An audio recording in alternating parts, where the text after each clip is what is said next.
పిల్ల నీ చెయ్యి పట్టాలని నల్లని సీకట్లో ఒకదాన్నే కూసున్న దిక్కులేని పచ్చినయ్యి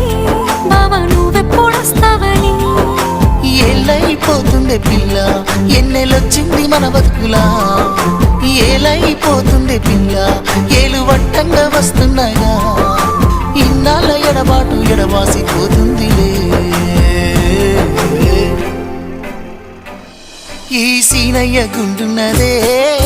సినదారా నీ కోసము ఈ దూరాన్ని చెరుపుతూ తీరాల కగిలింది అందాల ఈ మానవు